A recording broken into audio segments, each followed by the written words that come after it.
The attack is psychological and powerful.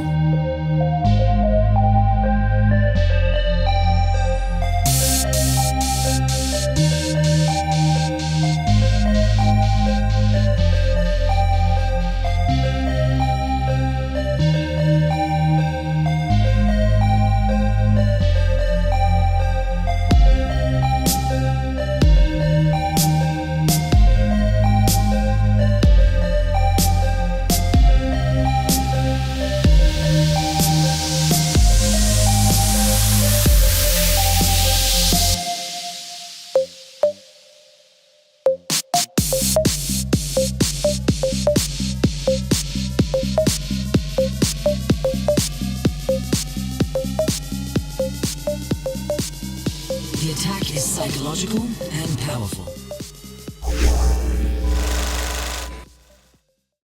Ladies and gentlemen, welcome to Choose Love Not Fear News. My name is Shelly Bendel Rawlings, aka Shelly Shock, and I would love to welcome you to my brand new office, which is currently empty. There is nothing behind me, but it's a brand new office, brand new season. Season number 2 is dropping right now. I am very excited to do some content in English now as well. Most of my content until now was in Hebrew for Israeli audience, but I feel like there is so much that needs to also be shared with the world regarding the events that are happening currently in Israel, and bring more truth to light through this channel.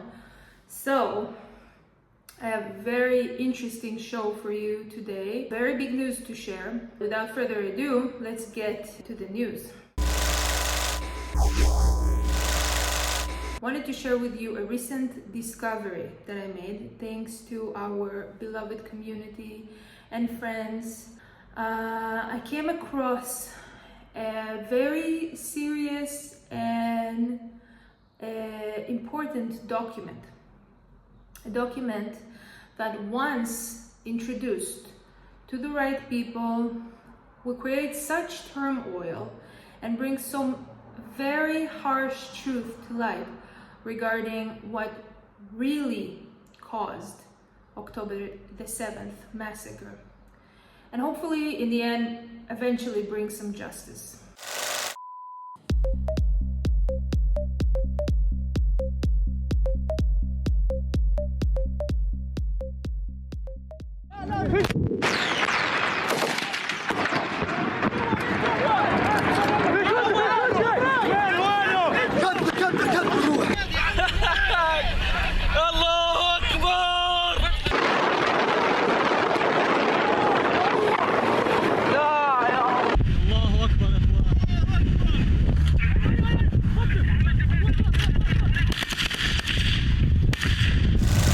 About 10 minutes later, and some start heading to their cars. The decision of when and how to leave the festival would mean life or death for many. Some fled early to nearby bomb shelters. It's 7:10 a.m. and many are crammed inside this one to the north of the festival. But they've been followed. At 7:24 a.m, Hamas throw a grenade inside, causing horrific damage. This man, Noam, emerges stunned into the daylight. And it's not the only shelter to be targeted. The 40-mile-long barrier is outfitted with cutting-edge surveillance tools, a deep underground concrete layer to block Hamas tunnels, and remote-control machine guns above ground. Other structures, called sentry tech towers, are topped with Samson weapon stations, which feature machine guns and sensors. They're positioned every few hundred yards along the barrier and outside key military facilities, and are nicknamed Roe Yoreh, Hebrew for Seize Fires. Once the sensors send an intruder alert, IDF personnel can fire the 50 caliber machine guns by remote control. In just the first 5 minutes of the attack, there were red alerts for more than 30 communities near the Israeli side of the wall. But in a matter of minutes, Hamas was able to breach the fence in around 30 locations, the start of what would become the deadliest single assault in Israel's history. Around 1,200 people were killed, 240 taken hostage.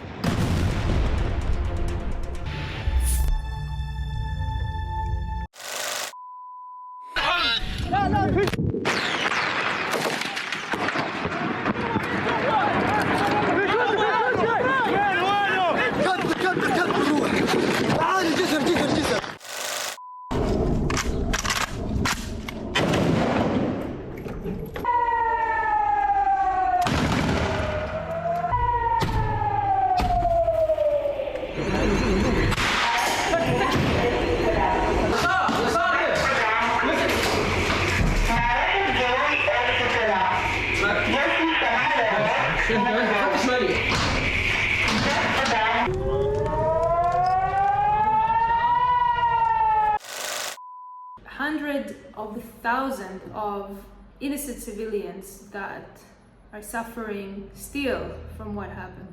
While people all over the world are distracted by the war with Iran now, in case you didn't know, Israel has yet to start any sort of investigation into what the mainstream media still defines as neglect or mistake that opened the gates of hell on innocent civilians all over the country. What really happened on October the 7th, if you're still unaware, was something much bigger than Hamas. Hamas was just a tool that was used in a much larger scheme. A scheme that has been played for quite some time, for a very long time, using us, innocent people, and some not so innocent people globally, men, women, and children. It's a scheme that has absolutely no regards to human life or their value. So if you still don't know what I'm talking about, I will continue. Some of the people who take part in this scheme are very much visible. They're known to us all. Some of them are leaders of countries, different countries around the world. Some are politicians, celebrities, even doctors are part of this scheme. People that have abundant amount of influence, power, and money. Some abundant, some less, all corrupt, all evil. If some people are doing it because they don't have a choice, no, you do have a choice. You can choose not to do evil actions, giving poison to your patients, and so on and so on. Whoever that practices that kind of scheme, you're evil. I'm sorry to tell you. And the people who truly run this scheme, the ones who pull the strings, are not visible, not known to many of us. These people lurk in the shadows. They're the ones who have all the money and all the power. They are the ones who give orders to the visible players of the scheme. And that's where the true source of evil begins. Once you're aware, once you understand what really goes on here, it's so much easier to connect the dots. Things don't seem so big, so frightening, or unusual anymore. And let me give you a personal example. Last year, my husband and I, alongside our 2 children, decided to relocate to Greece from Israel. It was a very, very tough decision, not something that I really wanted to do. We relocated 1 month after I gave birth to my son, my second son, and we just took everything and left. Not ideal. I left all my family behind. You know, regardless of everything that's happening, my heart will always be at home. But my home has been tainted with so much darkness, violence, death, and fear. For me and for my husband, the writing was all over the wall. For the sake of our children and generations to come, we couldn't give ourselves to fear, live in a bunker, not even for 1 day out of the year. There's absolutely no way we were going to do it. So As I did explain to my beloved friend who still lives back home in Israel, I have already predicted something big is going to happen, big and terrible is going to happen before February 2024. And I'm no prophet, I am just a person who connects the dot, that's it. The country of Israel has been under something called special emergency state. Look it up, it's on the Knesset website. They have been in this special emergency state since at least beginning of 2020, the beginning of the pandemic. The government approved, under everyone's nose, an extension of the special emergency state. This is Israel's nuclear command bunker, built more than a decade ago out of concern over Iran's nuclear program and missile exchanges with Lebanon and Gaza, as a pseudo-pandemic command center to simulate a turn for the worse in the fight against COVID. Thursday's drill simulates an outbreak of a vaccine-resistant COVID-19 variant to which children are vulnerable, describing such an eventuality as the next war. Bennett spoke to Reuters from the facility in the Jerusalem Hills about the drill. Well, the first lesson we're learning in the midst of this national pandemic exercise is that we have to prepare for the next war and not for the previous war. Vaccines which Israel rolled out at record pace this year. Omega also sickens children, largely spared by the actual virus, prompting mass hospitalizations and school closures. Bennett said he had ordered Israeli children, including his own 4, confined to their homes while the government sealed off the borders and conferred with the Palestinian Authority, Gaza officials, and Jordan. Unlike a war game, a pandemic war game is not secret. Quite the contrary, we want to share the information.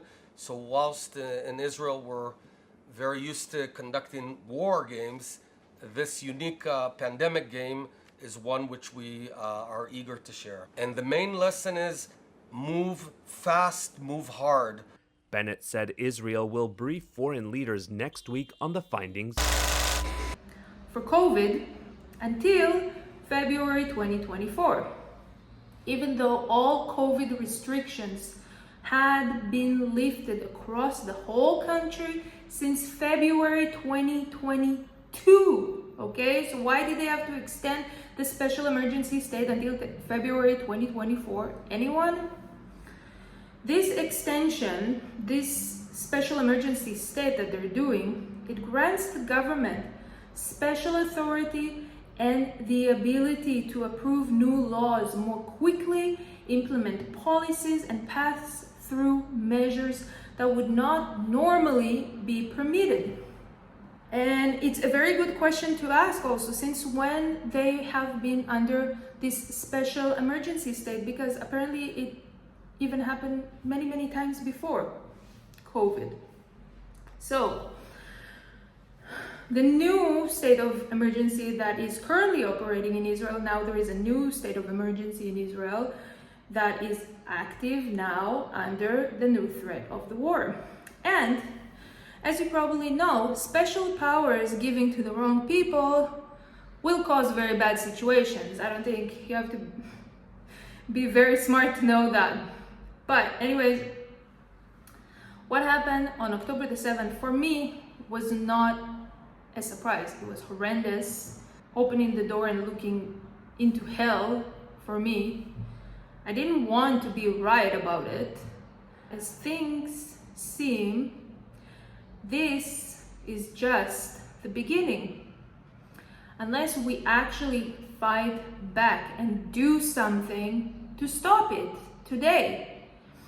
On a positive note, people from all over the world, including Israel, are waking up finally to the truth.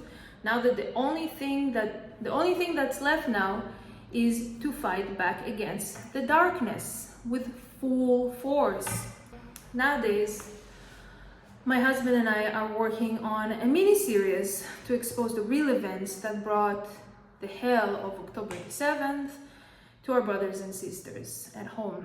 As I already mentioned, I came across, so we're doing a lot of research right now. The information is overwhelming. It's just insane, all the information that keeps coming in, the evidence, the witnesses, the video, the document. It's just crazy. It's crazy. I ran into this document, which I wanted to mention in this video and talk about a little bit, because the document right now is in Hebrew. I will be also working on getting it translated to English, but I'll talk about it a little bit later. When I came across this document, I was so relieved, firstly, to know that there are more people like us, people that are actually putting the time, conducting the same investigation, which is a huge investigation. It's not a joke. There's a tsunami of information that keeps coming in, and obviously it's not easy to research because of the very, very disturbing events that occurred and are occurring still. And secondly, because it's really such a big help for my research, and I will try to reach out to the people that did this amazing document and try to get them to do an interview with us, because I think they deserve every applaud and help for their amazing work. So this document is called A Man's Sword Against His Brother, in free translation from Hebrew, and it explains in extremely detailed manner all the events that led to October the 7th, why is it happening, and it's almost like a step-by-step guide, if I may say. It shows all the war crimes that were committed against Israeli citizens by their own government, and the disturbing cooperation of different world leaders, including Israeli leaders, with Hamas and other terrorist organizations. So, even though this document is written in Hebrew, I had to publish it. It's published right now on our website. Go to chooselovenotfear.world to see the document. You can download it and you can view it online. Go to chooselovenotfear.world to view the document, and you can also read it online if you like. I had to publish it even in Hebrew as soon as I got my hands on it, before it gets censored and deleted from the internet, obviously, for obvious reasons. The purpose of this, it's a booklet. The purpose of this booklet is really to warn everybody against the real criminals, expose them so we can avoid future catastrophes, stop cooperating, and save ourselves to falling victim to their evil schemes. Maybe also bring some justice to everybody, get some kind of resolve of what's been going on. In the very near future, Choose Love Not Fear, we're going to be working on, like I said, getting this document translated, published in English. We're also going to be doing, based on this document, a full mini-series that hopefully will get more attention regarding the horrible crimes that has been committed and still being committed against innocent civilians. The document was created by rabbis and army officers. A very interesting collaboration happening here just to create this document, because usually Israel is very much divided from religious and non-religious. Correct me if I'm wrong. It is something that exists there. So the document is amazing collaborations.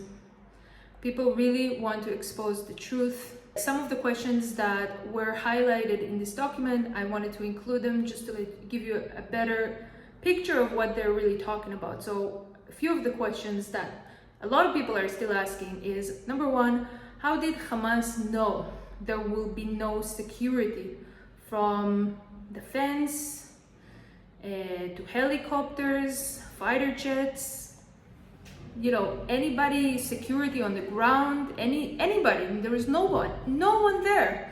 They got in broad daylight.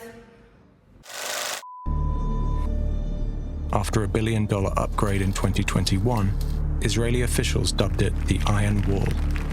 מציבים קיר ברזל, בטון וסנסורים בינו לבין תושבי הדרום. Video from one of the Sentry Towers on October 7th shows it firing on a group of Hamas fighters as they approached the fence near Kisufim. But that's not what happened elsewhere. Hamas fighters had come prepared to evade the towers, and documents recovered after the attack reveal a deep and detailed knowledge of Israeli defenses. In this one, they specifically note the locations of surveillance systems. Fighters also carry with them open-source satellite imagery annotated with coded locations of key structures along the wall. Armed with this information, Hamas carried out their blinding plan using unmanned drones equipped with cameras to drop explosives on installations like this surveillance tower near the community of Be'eri. Of the Sentry Tech towers marked on the map, we verified videos of at least 2 of them being attacked. This one, located near Kfar Aza, was attacked twice by Hamas drones. Incendiary explosive devices with fuses were dropped on the camera and weapons system. Some of the training videos we found posted online show that these drone maneuvers had been well rehearsed. Other videos from the 7th show towers being attacked with rocket-propelled grenades and gunfire. It's hard to tell just from the video evidence how badly damaged the installations were. And nobody stopped them. How did they know? Number 2, how did Hamas have so much confidence in breaking the border fence using literally tractors? Give you a bit of a perspective, that fence is known to be the most heavily guarded fence. They spent billions of dollars on this fence. They broke through that fence in broad daylight using tractors.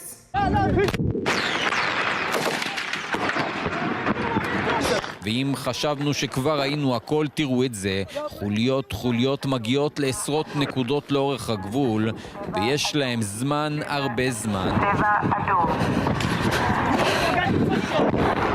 احنا في عقل قارئة. يلا شباب طلق جاري هاي جبنا وهاي شبابنا. اهدى روح عدل 3 كيلو. Where did they have the courage to do something like that? Number 3, how did Hamas know no one would come to rescue anyone for so many hours? Reports from actual survivors, and we'll talk about it later on, reports from survivors talk about how terrorists stayed in their homes while they were there for hours, drinking, wining, and dining. Okay, for hours and hours. They didn't think anybody's gonna come and stop them. They were in no rush to run back to Gaza. So that's a very important question. Number 4, how did other reporters from different media channels knew to cover the massacre? Some media channels came and covered the massacre that was happening on October the 7th live. But the most sophisticated intelligence in the whole world, the intelligence of the Israeli army, had no clue. And they didn't get any information about the occurrence. Please tell me if you know the answer. I would love to hear from you in the comment section. How did other media channels knew, but the most sophisticated army, the most sophisticated intelligence in the world had no clue that it's gonna happen? Wave of Hamas's attack became visible. Reconnaissance fighters on paragliders soaring over the wall under cover from the rockets. Videos we obtained show them landing in communities inside Israel, the culmination of a plan that had been years in the making, recorded by Hamas detailing their planning measures. Some were posted on social media before the attack, visible to all. We found videos of militants training for attacks on mock-ups of Israeli compounds. Videos posted soon after the attack showed they had also been practicing the use of paragliders. Israel knew about the whole plans because, Hamas didn't hide them. It was on public, on their internet sites, on their TV, everywhere. From the operational tactic point of view, October the 7th, Israel, IDF didn't face any surprise over there. Were there specific warnings that something like this could be coming? Well, according to the reports in the Israeli media, there was a very focused reports about the whole plan, the whole offensive plan that promoted, and actually the data, the reports itself were known, even to senior ranks, senior figures in IDF intelligence, but the basic assumption, the basic assessment in the intelligence was that those are only trainings or a theoretic attempts, but we are not speaking about something which is very feasible. Hamas had also been expanding their training camps, activity that was visible in widely available online maps. But this evidence was largely ignored or dismissed by Israeli intelligence and the military, our investigation found. Number 5, why does the mainstream media still try so hard to hide the evidence, calling the massacre still to this day a neglect, and calling whoever even hints that it was an inside job a conspiracy theorist? So maybe there is a collaboration with the mainstream media.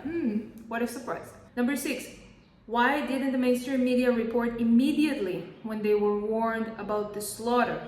There are reporters that told later on to the news, to the mainstream media, they told the news, the mainstream news they're working for, later on that they were giving commands from the army not to report the massacre for at least 2 hours since it was happening.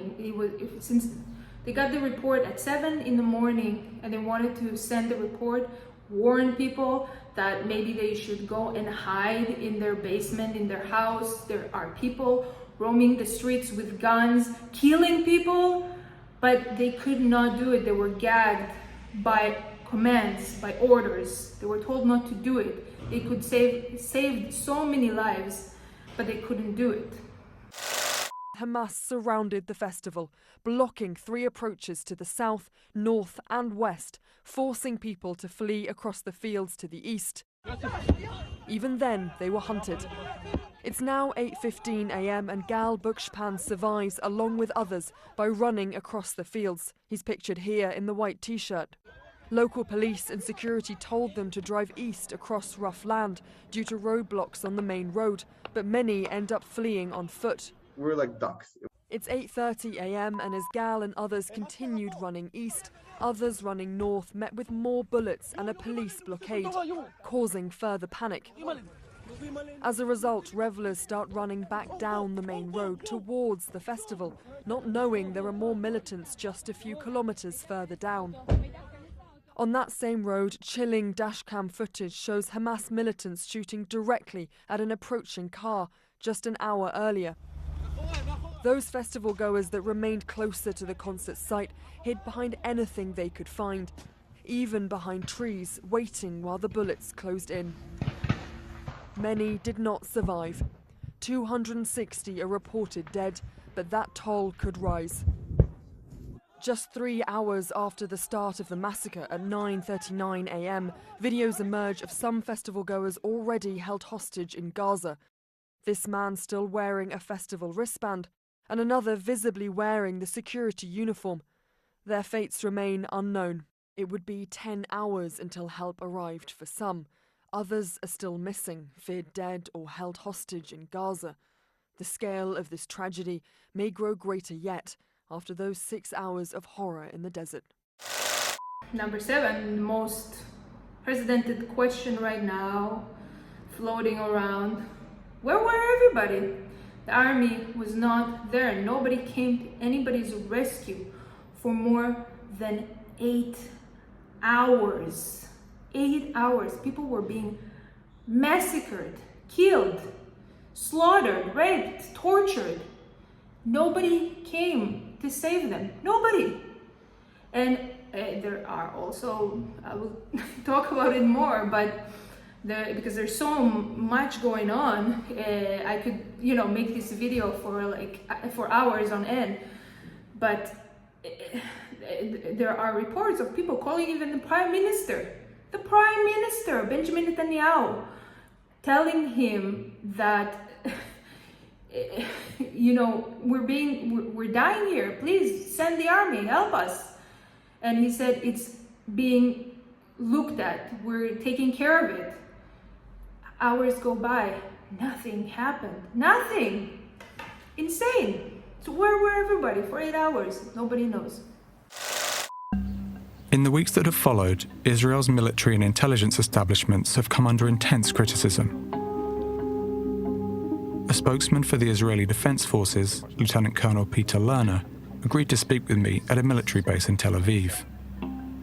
Hamas has published several training videos which appear to show fighters in the months before practicing specific tactics that were then used on the day, blowing up fences, paragliding, and so on. Did Israel not see this? I mean, we're looking at what exactly transpired before the 7th of October, and there will be a time when the IDF will be doing that soul searching that is required, and the IDF will review that, and those that need to take responsibility will have to take responsibility. What do you think October 7th says about the integrity of that barrier? So the barrier itself is a concept that was perceived to be a strong line of defense.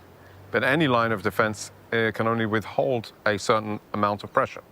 I think the question is not necessarily what is the barrier, but what was the threat assessment? And these are the types of questions that we will be asking.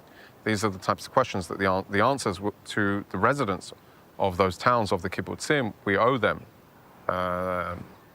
clarification and accountability for the failure of not defense, but the whole concept of operations. And this, I think, is what the IDF will be looking into when the war is over. Taking orders again, and being told not to have weapons in their homes weeks before the massacre, days before the massacre. Why? Why did they take their weapons away so they could not protect themselves? Number 9, why were so many army executives given the order not to respond? Army officers didn't do anything. They knew that it was going on, but they took orders from other people. Nobody knows who. They told them not to respond. They were told to go somewhere else before the attack. They didn't listen to warnings. There were so many warnings of other army personnel warning their captains, something is happening, please do something about it. There's going to be something going on. They did nothing. They even threatened they were going to throw them to jail if they don't stop telling the truth. So why did it happen? Why did they took out the forces before? Why did they took the guards down? Why did they took machinery? They took down the balloons. It's insane. Because this fence, like I said, it's the most heavily guarded fence in maybe the whole world.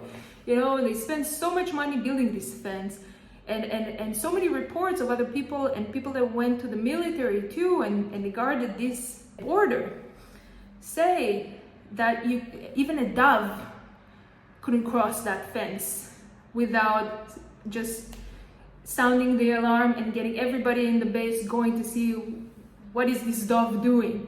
It's just insane, okay? You have to be insane to still think that it was a mistake. There's no mistakes.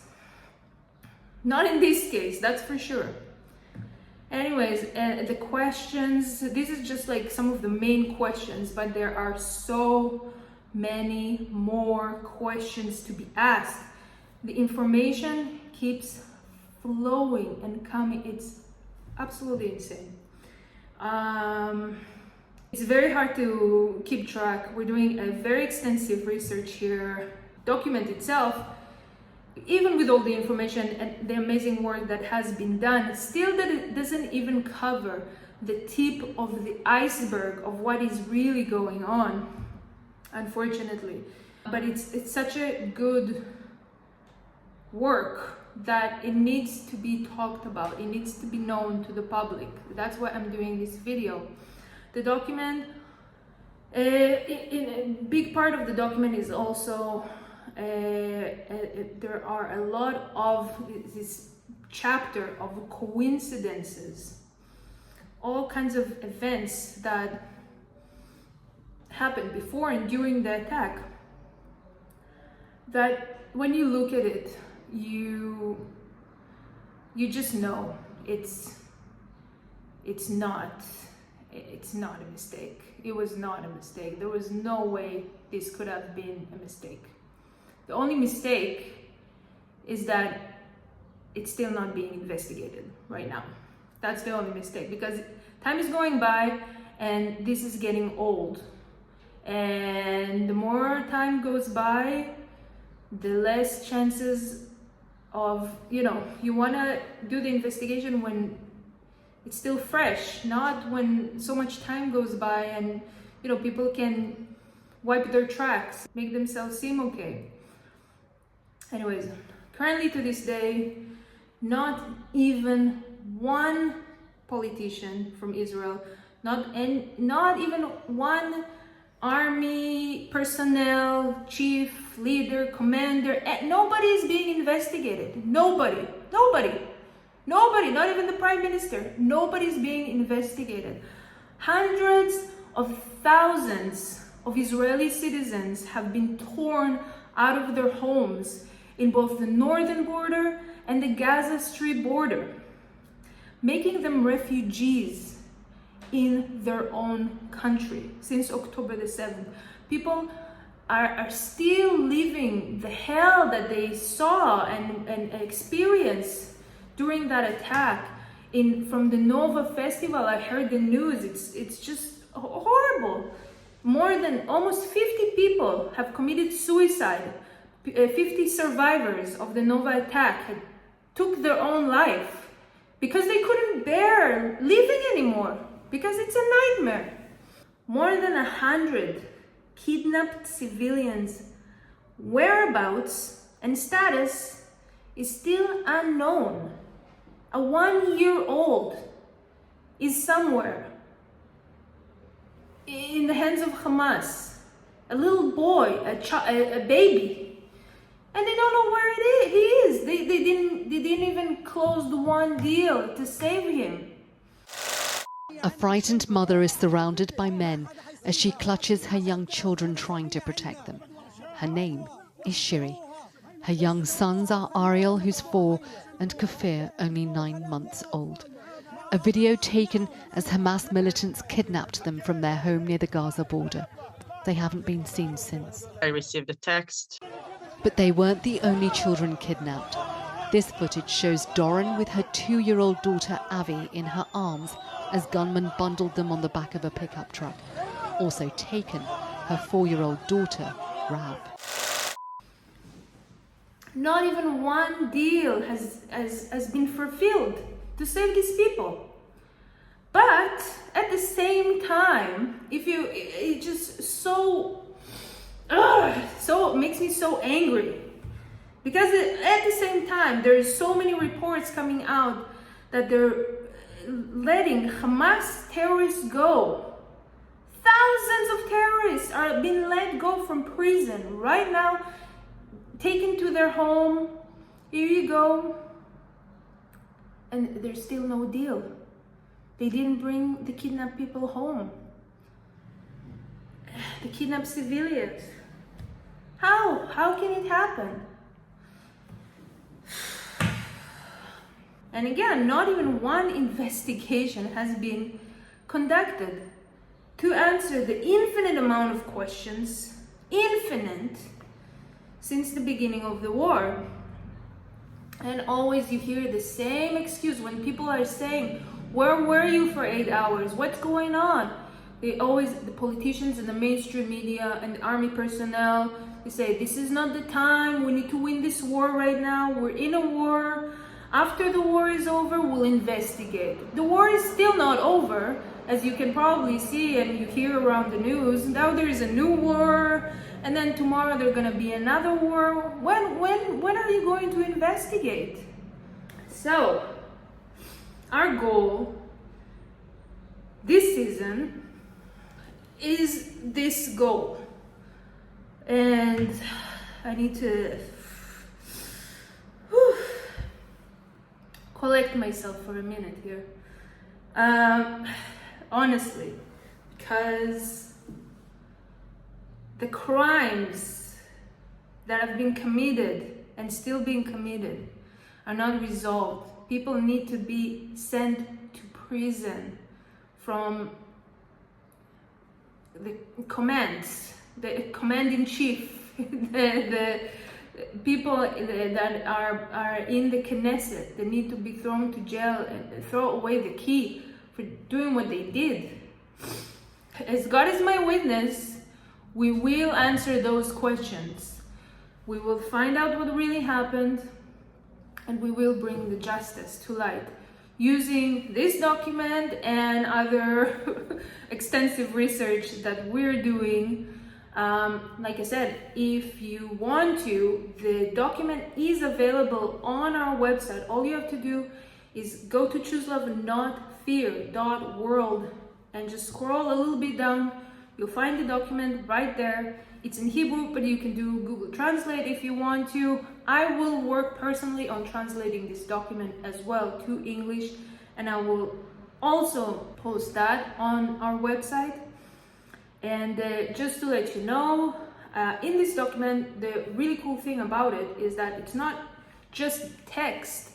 Every paragraph, almost every paragraph in the document have a little QR code in the corner. And if you click on that QR code, it will take you, it's like a hyperlink, so it will take you to a browser page that shows the proof for each claim, each paragraph as a claim, and the QR code will take you to a web page with a proof for each claim that shows you like a video or an article about each and every claim. This document needs to be talked about a lot more, gratified a lot more than what it is right now. That being said, I obviously had to do this as our first video. I'm very excited to work on this document. A lot more things are coming also with that mini series that we're working on. And now doing the content in English, I will keep promoting and showcasing more and more and more coincidences or evidence or whatever you want to call it from the document and the ones that we've collected on our social media. If you like to follow us, I will post our social media channels here in the description down below. If you would like to support our work, help our channel grow, bring the truth to light, please share this message with anyone that needs to hear the truth. Also, we are doing this work on voluntary basis only, so we would really appreciate it if you wanted to support us creating this mini series regarding the hidden truth of October the 7th, bring justice to hundreds of thousands of innocent civilians who are still being affected by this horrendous crime. I will add all the links of how you can donate to us in the description down below. So stay tuned for more video content and updates from us. Also, you can sign into our weekly newsletter, which brings the news first thing first to all our subscribers. And on that note, I wish you a wonderful week ahead. God bless you, and don't forget to choose love. I'll see you in the next video. Bye.